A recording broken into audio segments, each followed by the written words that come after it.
Salve meu povo, sejam todos muito bem-vindos a mais uma edição do Entrevis Live. Lembrando que o Entrevis Live é feito de forma ao vivo no Instagram. Basta procurar por @Radiocast Futebol Clube. Além, claro, do YouTube e também está nas plataformas de áudio. Basta procurar também por Radiocast Futebol Clube. Simbora para o Entrevis Live de hoje. Boa noite, Tanile Ratti. Seja bem-vindo à Entrevista Live. Me ouve bem? Agora estou te ouvindo. A hora que eu entrei eu não estava ouvindo, mas agora eu estou ouvindo. Boa noite, Tanile. Primeiramente, agradecer a tua disponibilidade para estar conversando aqui conosco. Enfim, nós que já temos uma amizade aí no meio da comunicação esportiva. Seja bem-vindo à nossa Entrevista Live. Imagina, eu que agradeço o convite, fiquei muito feliz quando você me convidou. É sempre um prazer poder contar um pouquinho sobre a minha curta carreira, ainda humilde carreira, mas fico muito feliz em poder contar um pouquinho, porque tem algumas histórias bem legais aí já. Como já é de praxe, você que joga bola, você é conhecida como o meio-campo. Como que dá para definir o meio-campo?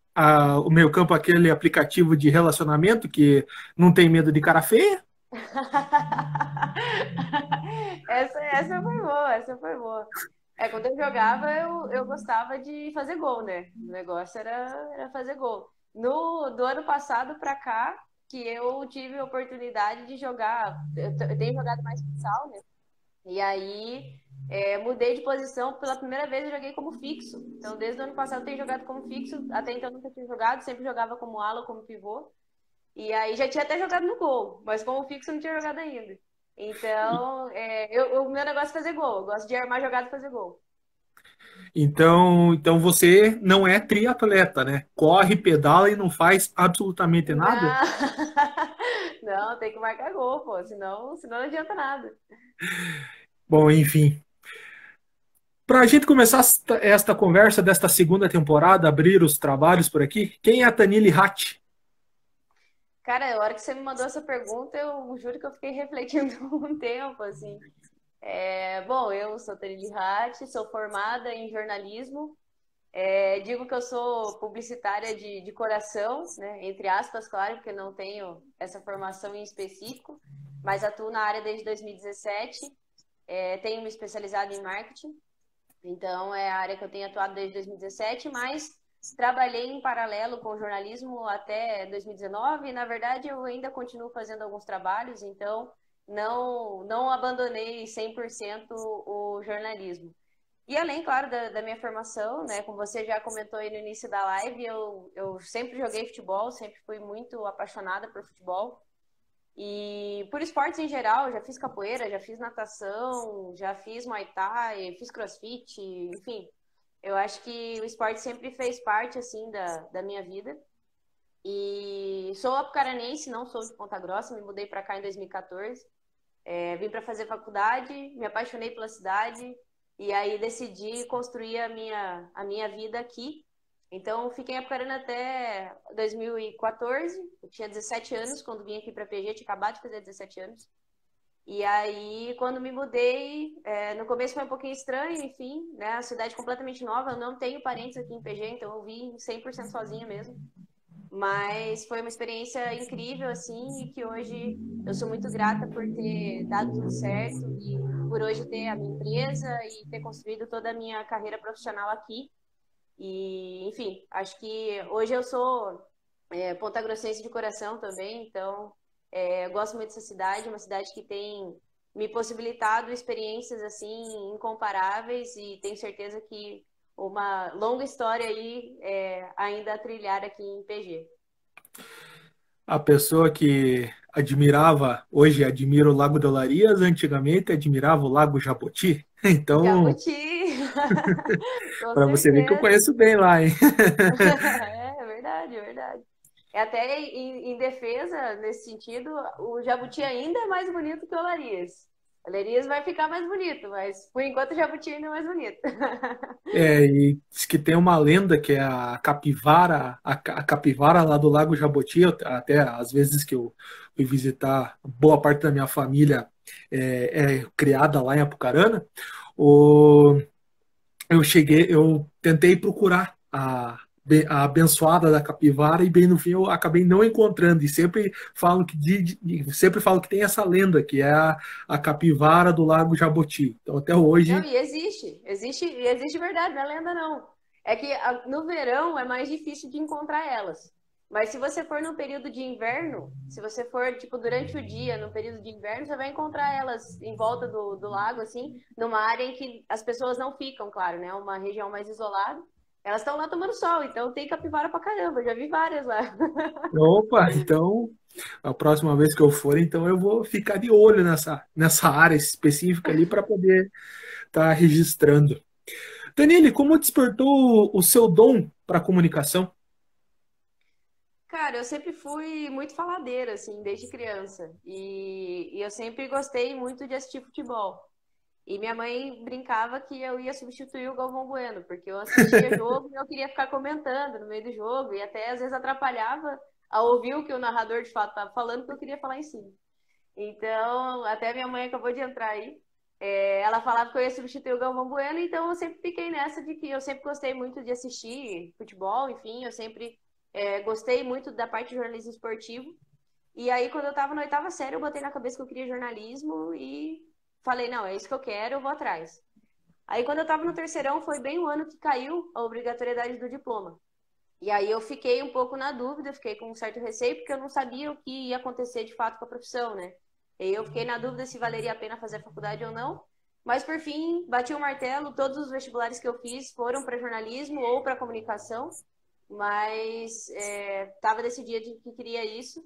E quando fui aprovada aqui em Ponta Grossa, apesar de também ter sido aprovada na UEL e na UEM, mas eu queria aqui em Ponta Grossa. E aí, quando saiu o resultado, eu decidi que ia vir para cá mesmo, e aí vim, e acho que foi a decisão mais acertada que eu tomei na minha vida, assim, porque dali para frente foi só construção boa. E que construção que a pessoa acho que pode se definir, eu defino você como a Ana Thaís Matos, do jornalismo pontagrossense, pois Oh, foi que recém-revelada orgulho!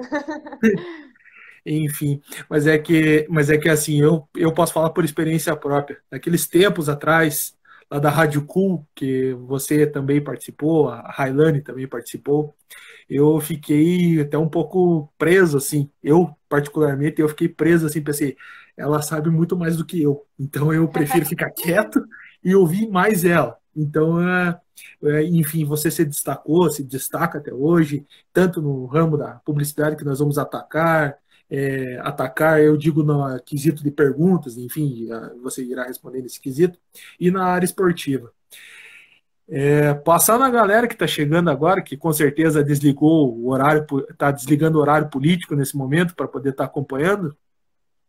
A sua mãe, a dona Lenita Hatt, seja bem-vinda, Serginho Ferri, o Christopher Paz, o seu sócio, Sócio. e o Emanuel Fornazari. Tanilha é referência, abriu portas para outras mulheres. Isso eu posso falar e isso eu posso concordar com essa opinião, pois abriu o espaço, além, claro, de você, a Letícia Cabral, enfim, a Gabriela Bulhões também está aqui na live, sejam bem-vindos aí. Compartilha a live, joga lá naquele grupo da família, joga naquele grupo lá que você está vendo coisas aleatórias, chama todo mundo para cá e para a gente ter essa conversa. Afinal, dizem que eu sou o contador de histórias agora, então, na verdade, eu ouço histórias de todos vocês aí. Chegamos àquele tema polêmico que irá caducar no domingo, que obviamente está acontecendo. A MP 984 dos direitos de transmissão de futebol. Como você, Tanile Hatt, analisa? Só antes de entrar na pergunta, Por favor. só fazendo aí um parênteses, eu fico muito feliz, na verdade, em ouvir vocês dizendo isso nesse sentido de certa forma, ter ajudado a abrir portas para as mulheres, enfim. Eu vim da escola, né, da UEPG, e dentro da UEPG a gente tinha ainda, acredito que ainda tem um pouco, mas essa resistência já vem diminuindo com relação ao jornalismo esportivo. E, de certa forma, a gente sempre tentou levantar essa bandeira e defender, assim, de que sim, era um ramo importante, de que sim, o curso tinha que olhar isso. E acredito que com a ascensão do Operário, principalmente nos últimos anos, isso tem reforçado muito. Então, me orgulha muito em, de certa forma, ter ajudado aí nesse crescimento, inclusive agradecer, né? Enfim, o Emanuel sabe o quanto eu sou grata ao espaço que ele sempre me deu. A primeira pessoa que confiou em mim no jornalismo foi o Sebastião Neto. Na sequência, ele me apresentou para o Emanuel. Então, são dois caras que eu tenho uma admiração muito grande, um carinho muito grande. E eu diria que 80%, 90% do que eu me tornei foi graças ao auxílio deles, assim. Um abraço, inclusive, para Bulhões também, que está aqui mandando mensagem. Saudades da Bulhões, formada comigo. E também vejo, assim, que quando eu comecei, né, a fazer algumas reportagens, enfim, a participar um pouco mais de jornalismo esportivo, a minha primeira aparição, assim, foi em 2016, junto com o Sebastião na CBN. Daqui a pouco a gente entra melhor nessa história. Mas, enfim, eu tinha muito o parâmetro da Letícia, né? E como eu comecei no rádio, eu falava, cara, meu sonho é um dia chegar onde a Lê está e muito bem consolidada, né? E até hoje. Então, na sequência, a Bianca, né, como assessora do Operário, também ganhando um destaque muito grande. E desde então, eu fico muito feliz em quando posso, né, quando podia ir ao estádio e acompanhar os jogos, ver tantas mulheres trabalhando e muitas alunas, né, ganhando espaço, buscando aprender. Então, eu fico muito feliz em ver isso e espero que cada vez mais isso se torne comum, né, e não seja mais exceção. Mas sobre a MP, que foi a sua pergunta, até eu tenho uma dificuldade assim, de falar de assuntos muito jurídicos, enfim, acho que é um pouquinho complicado entrar nessa temática. Mas a minha principal preocupação, até quando você me fez essa pergunta e eu fiquei refletindo, que, né, no caso você já tinha me mandado anteriormente, o que mais me preocupa com relação à MP é que isso acabe tornando o jornalismo, perdão, acabe tornando o futebol um esporte elitizado, um esporte que saia da TV aberta, que saia da casa do brasileiro comum. A gente sabe que o futebol faz parte da nossa cultura, o futebol faz parte da nossa história, então é só pensar o quanto, em épocas de Copa do Mundo, o país inteiro para, né? No horário do jogo do Brasil, todo o comércio fecha, todo mundo vai para casa, enfim, para acompanhar o jogo. Então, o que me preocupa da MP é nesse sentido, né? Se a gente não está indo no caminho contrário, ao invés de né, massificar, de ter mais canais transmitindo, de ter mais jogos na TV, será que de fato isso vai para a TV aberta ou se isso não vai acabar ficando nos canais fechados? E aí a gente está indo totalmente na contramão daquilo que o futebol deveria ser, que né, nesse momento, principalmente no momento que a gente está vivendo, que é uma forma da pessoa se desligar e de, né, viver uma paixão, porque de fato o futebol é uma paixão do brasileiro. Então a minha principal preocupação é essa, né? Eu nem entraria no mérito, porque a gente sabe que isso envolve muito dinheiro, que envolve muito poder, né? Que os clubes ganharam muito poder nos últimos anos, então a gente sabe que no fundo, essa é uma discussão que vai muito além, mas o que mais me preocupa é isso, se a gente não está indo na contramão e tornando o futebol um esporte de pouco acesso, um esporte elitizado, e que não é o caminho. A gente sabe que não é o caminho, né? Se a gente for olhar a história, né, que acompanha o futebol ao longo dos anos aqui no Brasil, da importância que isso tem. Então, a minha principal preocupação da MP seria isso, assim. Eu sei que envolve N outras coisas, né? Mas o principal ponto, assim, que eu refleti foi nesse sentido. Eu tenho um pensamento do ônus e do bônus. Você explanou muito bem essa parte do ônus. A preocupação, pois não terá aquele acesso à TV aberta. Tá certo que ultimamente nós temos uma internet para poder estar vendo algum jogo, alguma coisa, já é o primordial. Mas o principal é que tem muita gente que não tem esse benefício que nós temos aqui na cidade. Por exemplo, no interior, muitas pessoas têm uma TV aberta. Eu penso da seguinte forma, que poderia ter essa quebra de monopólio. Tanto que foi, acho que a ideia que foi repassada foi para essa quebra de monopólio. Mas o que eu penso que tem que ser muito bem pensado. O que eu penso tem que ser muito bem pensado é meio errado. O que eu penso tem que ser muito bem estudado. Pois devido que mexe com muitos fatos, muitos fatores em relação ao futebol que vai, infelizmente, se elitizando.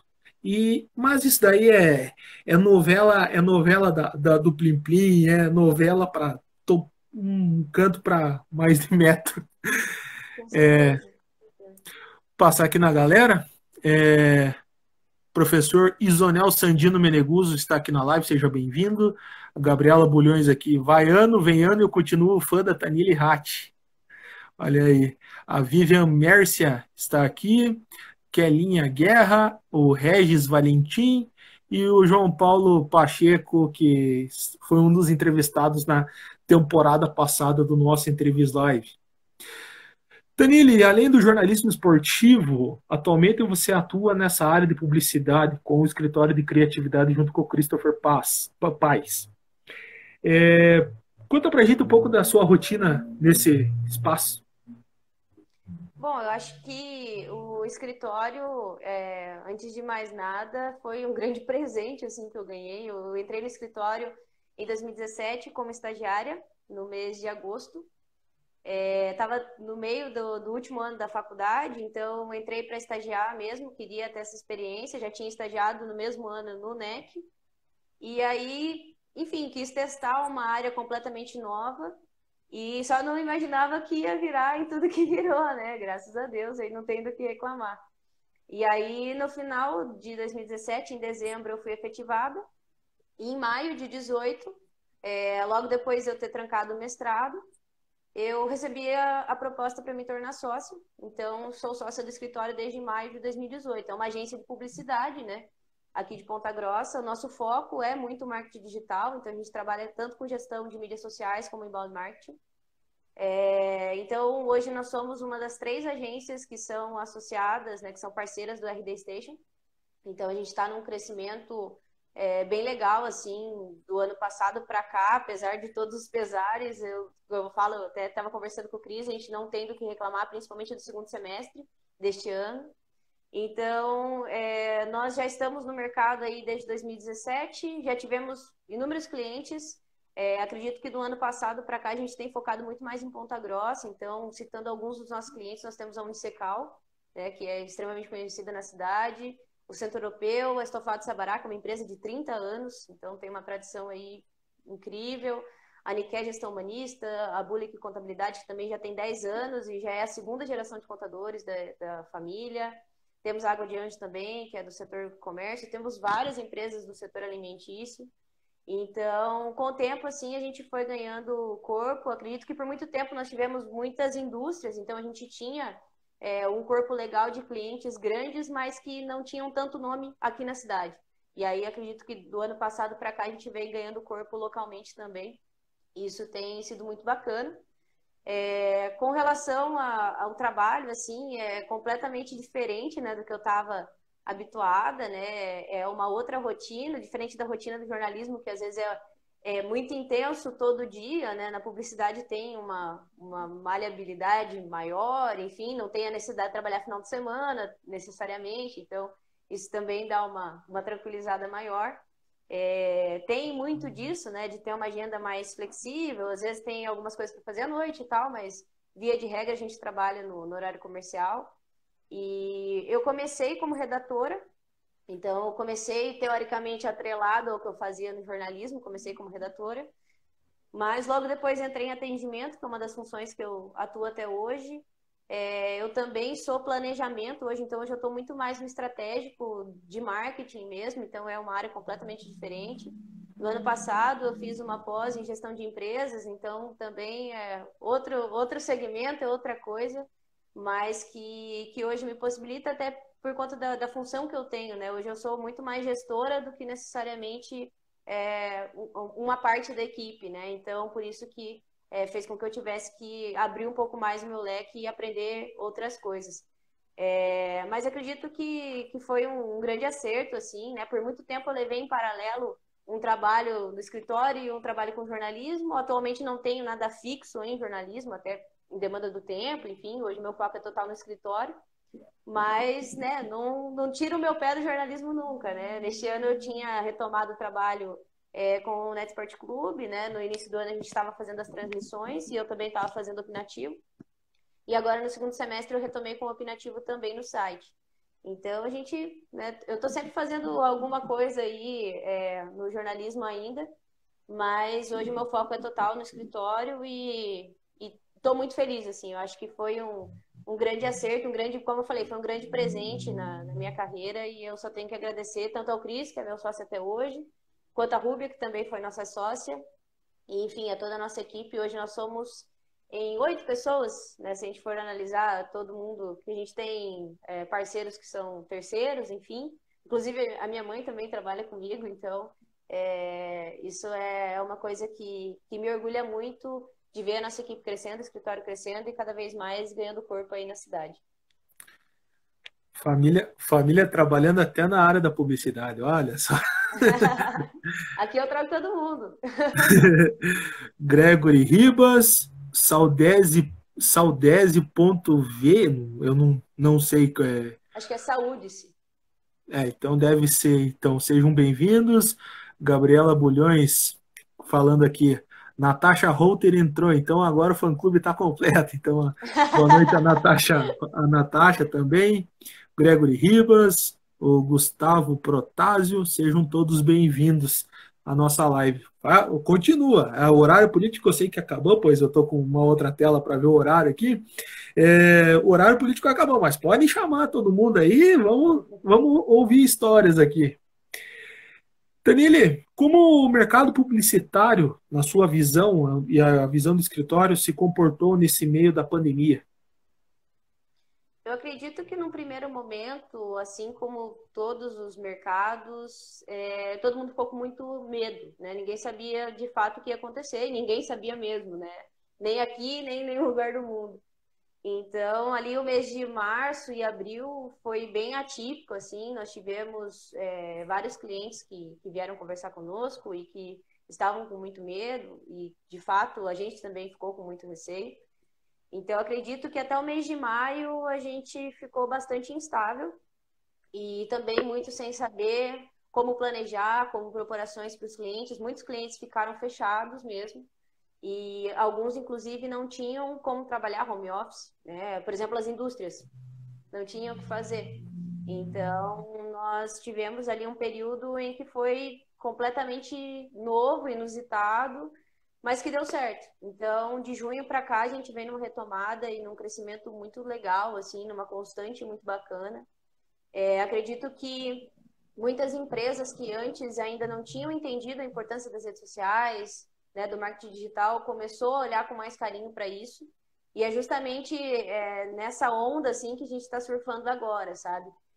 Dessas novas empresas ou de empresas que já faziam, mas de uma forma ainda inicial, de certa forma amadora, e que passaram a entender da necessidade de ter um profissional, de ter uma equipe cuidando disso. Então, até ontem eu tive uma reunião com um cliente aqui em Ponta Grossa, onde eu citei justamente isso, né? Aos poucos as empresas têm percebido que todo mundo sabe fazer muito bem uma coisa. E aí, com o tempo, você vai precisar profissionalizar todos os outros setores da sua empresa. Então, a gente vê uma onda onde as empresas estão terceirizando o setor financeiro, porque na maioria das vezes o gestor não sabe fazer o financeiro da empresa dele, que é o que chamam de BPO financeiro. Cada vez mais as empresas têm percebido a necessidade de ter uma agência de publicidade, enfim, alguém cuidando do marketing, porque não necessariamente essa é a formação do gestor, essa é a especialidade da empresa. Então, para que a empresa de fato cresça, ela vai precisar profissionalizar cada um dos seus setores. Então, eu vejo que, nesse sentido, a pandemia, de certa forma, ajudou muitos empresários a terem essa visão de que às vezes é melhor você, de fato, ter um custo, você ter que fazer esse investimento, mas você ter a certeza de que você está indo para a direção certa, que você está orientado e você tem suporte para crescer, né? Então, eu vejo que foram 2 momentos bem distintos. Acho que o primeiro semestre foi muito nesse sentido ainda de um receio, de um medo, de não saber o que fazer. E agora, no segundo semestre, né, nesse fim já de segundo semestre, eu vejo os empresários muito com esse pensamento, assim, de querer aproveitar o finzinho do ano para organizar a casa e já começar 2021 com força total. Então, eu tô com uma perspectiva, não diria nem que é uma esperança, eu diria com uma perspectiva mesmo de que o ano que vem vai ser bem positivo, justamente por essa mudança de caráter, essa mudança de visão mesmo que os empresários estão tendo agora no finzinho desse segundo semestre. Estou ouvindo até uma questão agora que me veio na cabeça. A respeito da política. Estamos vivendo um momento de eleição enfim, todos os contextos que são explanados aí no mundo afora. Vocês, algum candidato foi procurar vocês ou entrou em contato para saber como se comportar nesse meio? A gente, nesse ano, a gente está trabalhando em paralelo com uma campanha, mas não aqui em Ponta Grossa, né? Então, o Christopher está trabalhando diretamente numa campanha em Santa Catarina. Certo. E aqui na cidade, na verdade, não foi nem muito nosso foco. Nós até fizemos algumas peças, mas apenas peças visuais, assim, não auxiliamos em planejamento de campanha nem nada. Até porque a gente queria aproveitar este ano, né, com essa oportunidade que o escritório teve com o Cris de fazer essa campanha em Santa Catarina, para a gente aprender também a como fazer. Então, muito possivelmente, a gente vai entrar um pouco mais nisso na campanha, na próxima, né, em 24. Acabou que esse não foi o nosso foco este ano, até porque, né, a gente nem sabia como que ia ser campanha, né, estava bem nebuloso ainda. Mas eu andei estudando já algumas coisas também, né, principalmente com relação às redes sociais, de como que pode ser feito neste ano. Então, a gente está aproveitando este ano para estudar, né, e ver como o mercado tem se comportado, para daí, né, na próxima eleição, sim, a gente já pensar algum pacote, algum serviço nesse sentido. Mas também não sei se vai ser aqui em Ponta Grossa. Talvez a gente pense em focar nas cidades aqui da região, até porque a gente sabe que existem agências aqui na cidade que são focadas nisso e que são, tipo, experts mesmo já nisso, né? Então, talvez para nós o mercado inicialmente não seja nem aqui. Mas a gente está aproveitando para estudar. Então, está sendo uma experiência bem legal. No caso, eu estou estudando, o Cris já está trabalhando, né? Lá em Santa Catarina, mas já está trabalhando. Então, tá sendo... A gente aproveitou esse momento justamente para isso, assim, para aprender como fazer, para depois a gente aplicar. É que surgiu essa dúvida na cabeça, pois tipo, vocês, como já estão na frente, né, já estão nesta linha de frente em relação a tudo isso, saber até uma curiosidade pessoal, pois como que se comporta uma área e como você também está no meio, acho que é até viável falar. Claro, a gente não pode falar candidatos. Eu sei até fazer algumas imitações aqui que poderia estar colocando para poder estar deixando o ambiente mais leve, mas devido a tudo isso, é melhor a gente segurar um pouquinho, deixar para depois de novembro. Enfim, passando aqui na galera, o João Maluf, uma criatura que a gente conhece pouco, um tal de Eduardo Machado aí. Enfim, esse aqui é o... também é estouro, esse menino vai longe. Esse que é o narrador, futuro Galvão Bueno. O Instagram deu uma atualizada, então surgiu uma pergunta. Opa! Surgiu uma pergunta aqui neste momento, e inclusive é do cidadão chamado Eduardo Machado. Voltando aos primórdios lá do começo da nossa live, como foi a sua passagem pelo rádio? Cara, eu sou muito grata, assim, à oportunidade que eu tive no rádio, porque eu trabalhei no AM ainda. Então, talvez isso denuncie um pouquinho do tempo que eu trabalhei no rádio, mas né, já tem alguns anos aí que a gente não tem mais AM, mas eu tive a oportunidade de trabalhar no AM e a primeira chance, assim, que eu tive no rádio foi com o Sebastião Neto. Então, né, mais conhecido como Tião. Então, o Tião me convidou em 2016 para fazer um freela com ele. Ele era o contratado da CBN naquele ano para fazer. Ele era plantonista, então a gente ficava nos estúdios da CBN fazendo ali as entradas e falando sobre os resultados dos outros jogos. E a gente fazia o pré e o pós-jogo também. Então, foi uma experiência incrível, assim, eu aprendi muito, até naquele momento, foi no mesmo ano em que eu estava tendo aula de rádio, então foi muito legal, porque muito daquilo que eu estava aprendendo, eu já estava aplicando, e fazer o ao vivo, e você está falando, e você está se ouvindo, e as pessoas interagindo, era uma experiência incrível, assim. É uma pena que foi um ano triste para o Operário, que foi o ano que o Operário caiu para a Série B. Inclusive, eu fiquei taxada como pé frio por muito tempo por conta disso. Porque no ano anterior o Operário foi campeão, eu comecei a trabalhar, o Operário caiu. Mas tudo bem. Não foi culpa minha. Foi uma experiência, assim, muito única e tem uma história que eu gosto muito de contar e que eu sempre me arrepio, assim, lembrando, porque nós fomos a primeira rádio a noticiar que o Operário estava oficialmente rebaixado para a Série B do Campeonato Paranaense por conta do resultado do outro jogo. E eu me lembro que eu vi que tinha saído o gol, eu avisei o Sebastião, ele entrou na transmissão, e aí a gente ouviu que logo na sequência que o Sebastião falou, todo o estádio reagiu.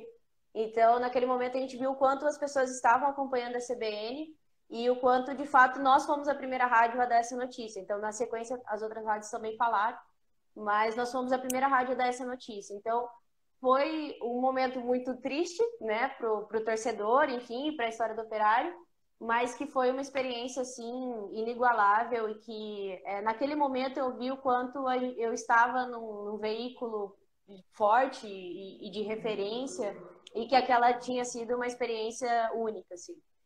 Então, essa foi minha primeira passagem na CBN, ainda que de forma não oficial, porque o contratado era o Sebastião, eu era convidada dele, participava das transmissões. E aí, em 2017 até 2018, eu trabalhei como repórter, né? Fui repórter de CBN junto com o Emanuel. Então, que aí foi onde eu, né, trabalhei com outras pautas, enfim. Eu cobri a eleição de 2018, então também, apesar de... talvez a minha experiência maior com a eleição tenha sido no jornalismo e não necessariamente na publicidade ainda. E também foi muito bacana, acredito que eu aprendi muito, assim. E dessa forma, foram as duas formas que eu trabalhei diretamente com o rádio, né?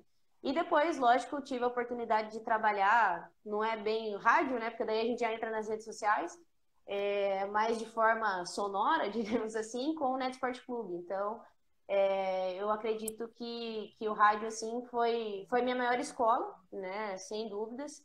Não tive a oportunidade de trabalhar no impresso, não tive a oportunidade de trabalhar na TV, mas tive uma oportunidade muito grande de trabalhar com rádio, trabalhei no AM e no FM, tanto com jornalismo esportivo quanto com jornalismo em geral, e numa empresa como a CBN, que a gente sabe que tem um valor e um peso muito grande, não só em Ponta Grossa. Então, até eu tive a minha primeira vinheta da CBN foi gravada no Rio.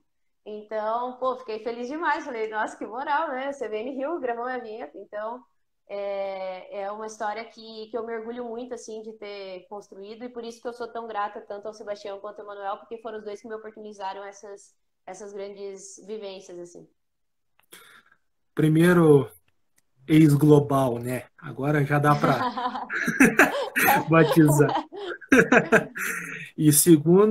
segundo, se então dá para te autodenominar como Rômulo Mendonça, a mensageira do caos daquele 2016? Mais ou menos isso, mais ou menos isso. Então, é uma situação muito triste, assim, mas que é uma experiência que até hoje eu me emociono em contar e lembrar. Naquele dia você me fez recordar esse dia. Em 2016 era Operário e Foz do Iguaçu. O Operário ganhou de 1-0 o gol do Juba aos 43 do segundo tempo. Logo em seguida veio este anúncio que você mesmo relatou. Eu tinha um radinho de pilha, eu acabei quebrando o radinho de pilha, de raiva que eu estava. Então, e daí eu não lembro qual mídia que foi, eu não lembro se foi a Rede Massa ou se foi a RPC que fez a reportagem na ocasião. Pegou um torcedor tava uniformizado com a torcida organizada da Trem Fantasma, indo chorando, porque o Operário caiu, ano que vem estamos de volta. E muita gente pensou que era eu. E justo, eu tava com o mesmo modelo de cabelo.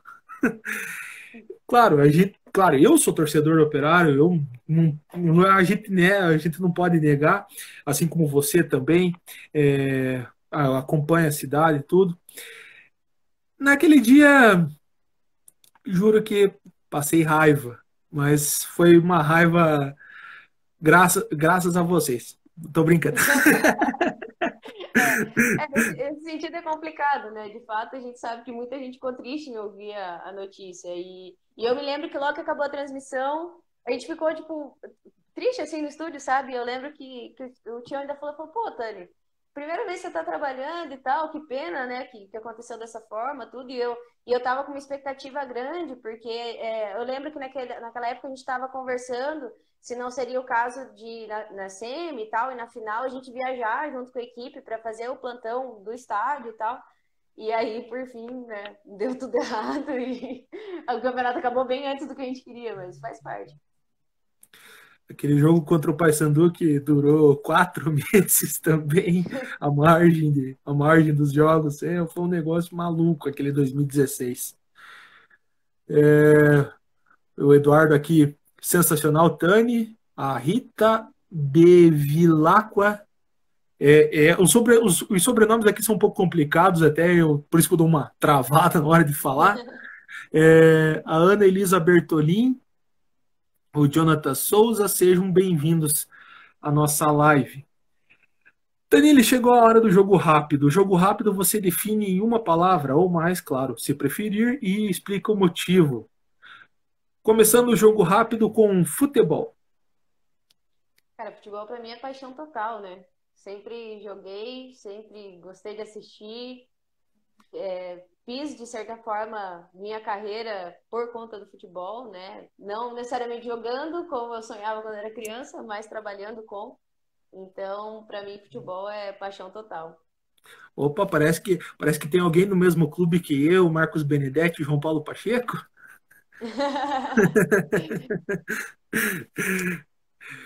Seguindo o jogo rápido, publicidade. Cara, acho que publicidade é convencimento, cara. É total.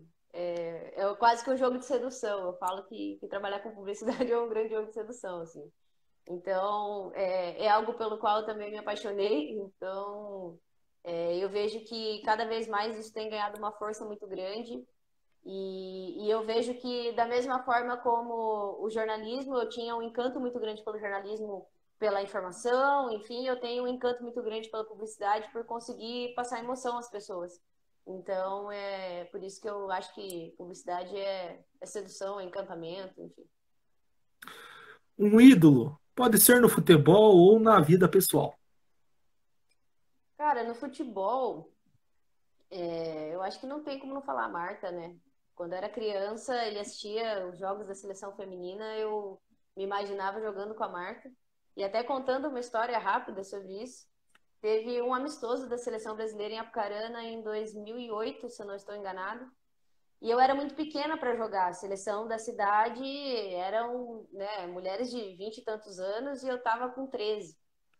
E, cara, minha treinadora ficou no pé do treinador do Apucarana para me deixar jogar, para me deixar jogar. E ele falou: olha, não, né, a Kátia falou: Kátia, não tem como, ela é muito pequena, ela vai se machucar, enfim. E aí, por fim, de fato, eu não joguei, mas o meu time foi gandula no jogo. Todo mundo era gandula. Só que por fim a Marta não foi. Então eu não realizei meu sonho de conhecer a Marta ainda. Mas quem sabe um dia eu ainda encontro com ela. E ainda espero pelo menos bater uma bola com ela, nem que seja uma embaixadinha, enfim, alguma coisa. Ainda vou realizar esse sonho. Jornalismo de rádio ou escrito? Bom, o escrita, as ações, assim, as oportunidades que eu tive foram no curso, né? Então eu vou dizer que total rádio, assim. Eu acho que o rádio tem uma emoção diferente, acho que tem um certo saudosismo também, né? Uma coisa mais tradicional, enfim. E eu, por conta das experiências que eu tive, eu sou fã de carteirinha do rádio. Tanili Ratti. Putz! Cara, essa pergunta é difícil. Eu vou ter que levar isso pro meu psicólogo quarta-feira. Cara, eu acho que eu sou uma pessoa muito determinada. Acho que se fosse para me definir uma palavra, eu acho que seria determinação e meio camaleão, assim, tipo, o que tiver para fazer eu faço, o que me der oportunidade eu aceito, e acho que foi muito por essa vontade e por ser justamente alguém que estava sempre a fim de fazer e dava um jeito, foi o que me fez chegar onde eu estou hoje e o que me oportunizou todas essas experiências, assim. Então, eu estive no curso de jornalismo num período em que não se tinha tanta abertura nos veículos de comunicação como tem hoje. né? Não se tinham tantos sites cobrindo operário, tantas rádios, enfim. Então, de fato, o que me fez, assim, ter projeção foi ir aceitando essas pequenas oportunidades que me surgiam, ainda que sem remuneração, ainda que sem essa preocupação, assim, tipo, será que vai valer como estágio ou não? Será que vai contar como experiência ou não? Eu ia. Então, e deu muito certo. Acho que foi graças a isso que eu acho não, tenho certeza que foi graças a isso que eu consegui chegar onde eu estou hoje. E uma pergunta de uma apucaranense que eu quero por curiosidade mesmo. Olímpio Barreto ou Bom Jesus da Lapa? O nome do Bom estádio Jesus da correto. Lapa. Bom Jesus da Lapa. Não existe Olímpio Barreto. É Bom Jesus da Lapa, não adianta. Inclusive, a primeira vez que eu fui ao Bom Jesus da Lapa foi no jogo decisivo da Copa 100 anos, em que o Apucarana estava jogando em casa e o Arapongas jogando em Arapongas. E a gente dependia do resultado lá para ser campeão da Copa 100 anos. E aí o Apucarana empatou em casa, mas o Arapongas perdeu. E aí eu me lembro de estar no estádio, eu, meu pai e meu tio, que também tem uma influência muito grande, né? Os dois têm uma influência muito grande no meu gosto por futebol. E eu estava no estádio com os dois. E aí a gente ouvindo no radinho, a gente ouviu que tinha saído o gol e o Arapongas estava perdendo. E aí, logo na sequência, o estádio inteiro também já estava comemorando, enfim. Então, a primeira vez que eu fui no Bom Jesus, o Apucarana, na época, Roma Sports, foi campeão da Copa 100 anos. Isso 2006, 2005, aí eu já não tenho tanta certeza assim da data. É que sempre estão mudando, pelo que eu ouço do povo de lá, é que sempre estão mudando de nome, ou Bom Jesus da Lapa, ou Olímpio Barreto. Dizem. Atualmente, oficialmente, é Olímpio Barreto. Mas eu acho que o pessoal não aderiu muito, não. É o estádio na entrada da cidade, praticamente. Então é Sim, sim. Até só fazer. Por favor, pode. uma pergunta que você que estava lá na nossa pauta, eu não sei se dá para a gente retomar. Você queria me perguntar sobre o que eu estou achando do futebol hoje. Eu queria falar muito sobre isso, porque essa pauta está quente. Não queria deixar essa passar. Tanile, então, eu acho que é a melhor forma possível de falar devido a tanta polêmica que está até acontecendo e fique à vontade de abordar, que eu acho que é uma visão sua em relação ao que está acontecendo. Muitos até sabem do que eu estou falando, é do caso Robinho, Sim. e também da situação do futebol de um modo em geral. Fica à vontade e pode explanar a sua opinião em relação a tudo isso. Eu, antes de mais nada, assim, eu acho que eu adoraria poder dizer que o futebol é algo que só traz alegria e que o futebol tá aí trazendo avanços para a nossa sociedade, enfim, enquanto na verdade a gente está cada dia tendo que parar e discutir coisas que a gente não deveria nem estar perdendo tempo discutindo e quem dirá dando espaço para essas situações acontecerem. Eu não diria só pela situação do Robinho, mas também pela situação do goleiro Bruno. E o porquê que é tão importante a gente falar sobre isso e o porquê que a gente defende tanto que a gente não pode dar espaço para que né, pessoas que tenham cometido crimes de feminicídio ou de assédio ou de abuso sexual tenham espaço no futebol. O futebol é visto como algo muito grandioso. O jogador de futebol ele não é só jogador, ele é um ídolo, ele é uma celebridade, ele é um cara idolatrado, ele é um cara que a molecada olha e fala, eu quero ser esse cara. E quando a gente oportuniza novamente a situações como essa do Robinho, dele vir como ídolo, como cara que, pô, tem uma história gigantesca no Santos, e de fato, ele tem.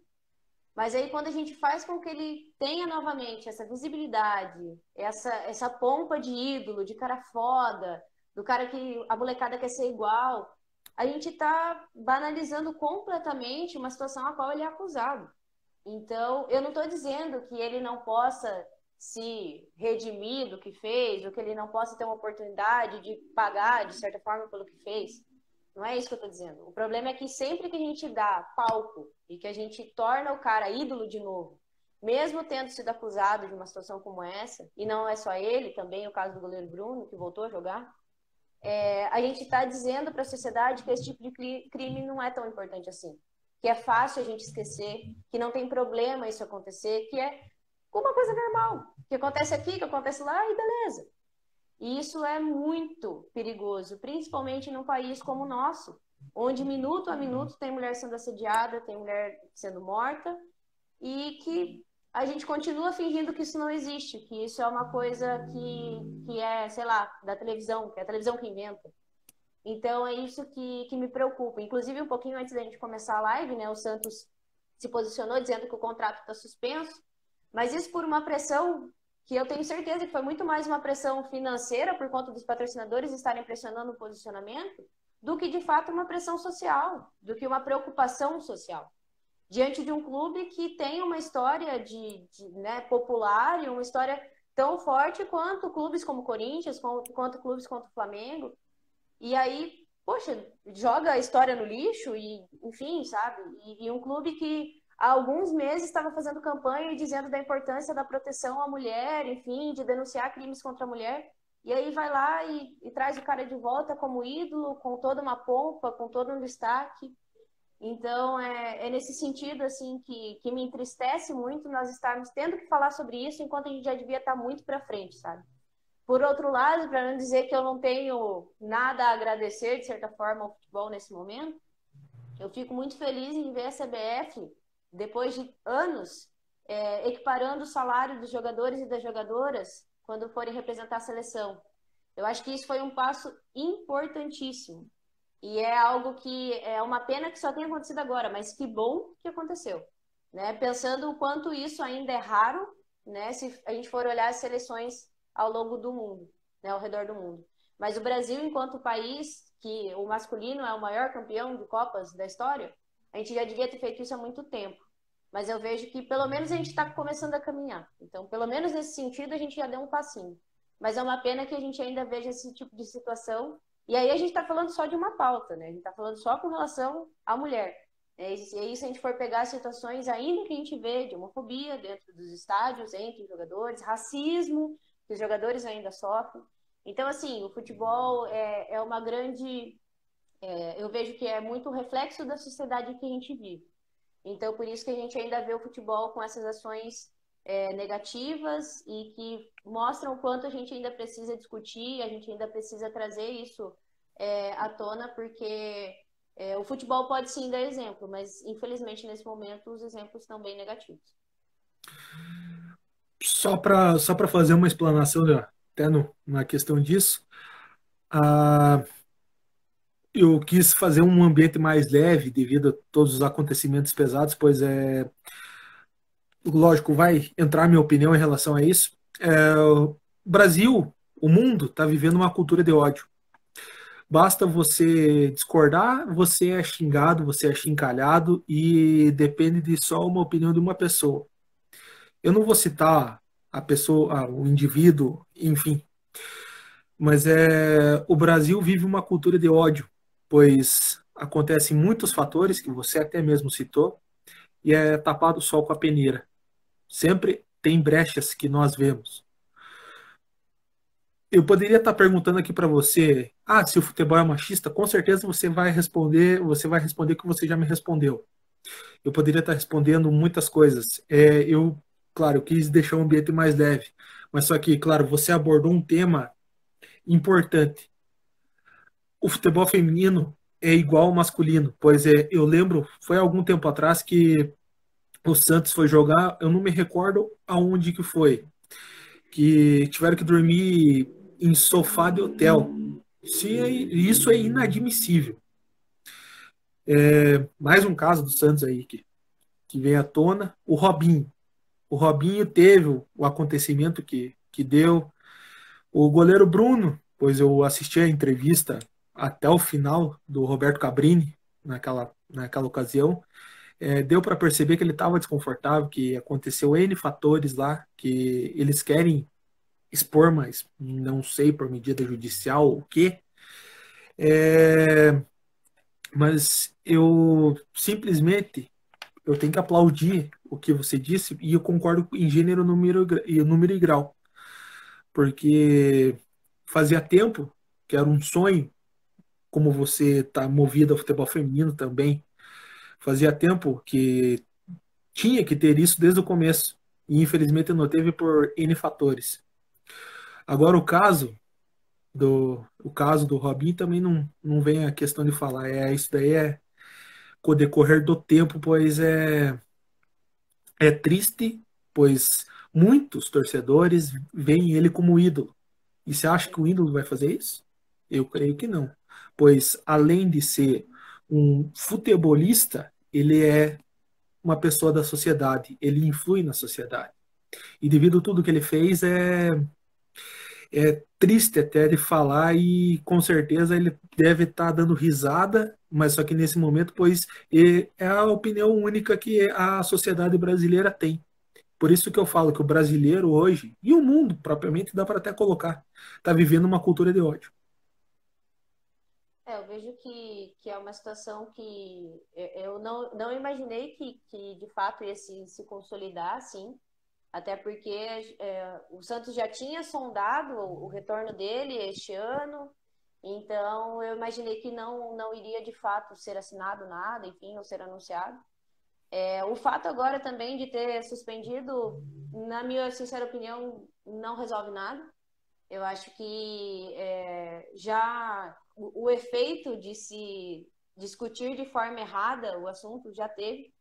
Se a gente entrar em perfis de qualquer jornalista que tenha se posicionado nesse sentido, o tanto de gente que vai estar ali dizendo que não tem nada a ver, que uma coisa não tem a ver com a outra, que por que ele não pode ter o direito de voltar a jogar, por que ele não pode cumprir de outra forma.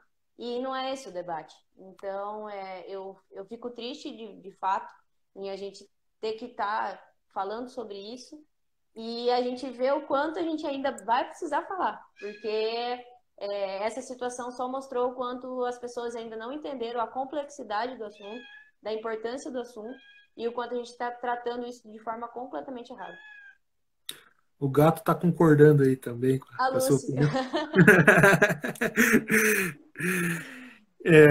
Bom, acho que de um modo que terminou aqui hoje, é, é uma espécie de reflexão. Lógico que o ambiente é sempre alto astral, alegre, mas é para um lado de reflexão, de pensarmos em sociedade, que podemos viver numa sociedade igual e sem desumanidade.